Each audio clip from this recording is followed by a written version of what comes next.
সিজদায় গিয়ে এই দোয়াটি 3 বার পড়ুন, আপনার সব গুনাহ ক্ষমা হয়ে যাবে। যত বুড়া ও আপনি গুনাহ করেছেন, যত ছোট গুনাহ করেছেন, যা করেছেন, সিজদায় গিয়ে এই 3 বার এই দোয়াটি পাঠ করুন। আল্লাহ রাব্বুল আলামিন আপনাকে নিষ্পাপ শিশুর মতো একদম নিষ্পাপ করে দেবে ইনশাআল্লাহ। প্রিয় ভাইরা, এটা আমার কথা নয়, সহিহ বুখারীর 1229 নম্বর হাদিস। এটি আপনি যদি আল্লাহ তাআলার কাছে আপনি সিজদায় গিয়ে চাইতে পারেন, যা আপনি চাইবেন আল্লাহ তাআলা আপনাকে তাই দান করে দিবে।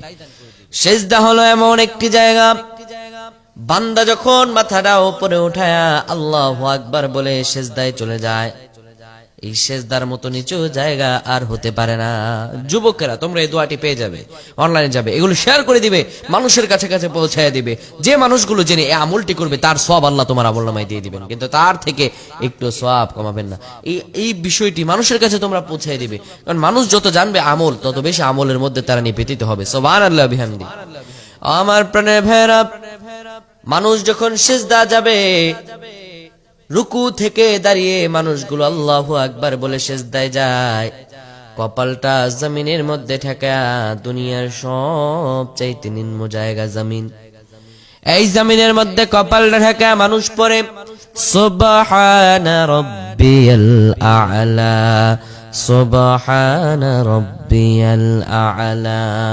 মানুষ নিজের কপালটা জমিনের মধ্যে সবচাইতে নিচের জায়গায় ঠেকা মানুষ বলে, ও আল্লাহ তুমি পবিত্র, তুমি সব চাইতে বড় উর্দে। এই সিজদায় 3 বার 5 বার দোয়া পড়ার পরে আপনি পড়বেন, ইয়া রব্বি গফিরলি, ইয়া রব্বি গফিরলি, ইয়া রব্বি গফিরলি, ও আমার রব আপনি আমাদের ক্ষমা করে দেন। ইয়া রব্বি গফিরলি, এটি পড়বেন আপনি বারবার বারবার পড়ার পরে আপনি সিজদায় থেকে পড়বেন সুবহানাল্লাহি ওয়া বিহামদিহি, সুবহানাল্লাহিল আযীম। এরপর আপনি সিজদা থেকে উঠে আপনি আল্লাহর কাছে সিজদার মধ্য থেকে দোয়া পড়বেন, যখন অন্তরে আল্লাহ তাআলার কাছে বিশেষ চাওয়াটা চাইবেন, আল্লাহ রাব্বুল আলামিন আপনার সব গুনাহগুলো ক্ষমা করে দিবেন। সিজদা আল্লাহ তাআলার কাছে নৈকট্যশীল হওয়ার মতো একটি জায়গা, সিজদা আল্লাহ তাআলার নিকটবর্তী হওয়ার মতো একটি মাধ্যম। কোন বান্দা যদি খালেস ভাবে সিজদা করতে পারে আর আল্লাহ তাআলার কাছে চাইতে পারে, আমার আল্লাহ সঙ্গে সঙ্গে তারে দিয়ে দিবেন। আল্লাহ বলেছেন, আল্লাহু ইউদাইফু লিমান ইয়াশাউ আল্লাহু ওয়াসিউন আলিম।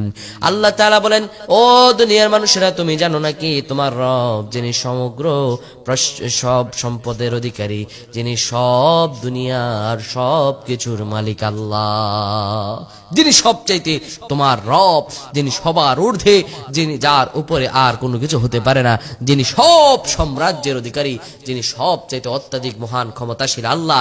আল্লাহ যদি কাউরে চান ধনভাণ্ডার দিয়ে দিতে পারেন। সুবহানাল্লাহ। আল্লাহ তাআলার কাছে আমরা চাই আল্লাহ আমাদের প্রত্যেককে কবুল করুক। পড়ছি আল্লাহুম্মা আমিন।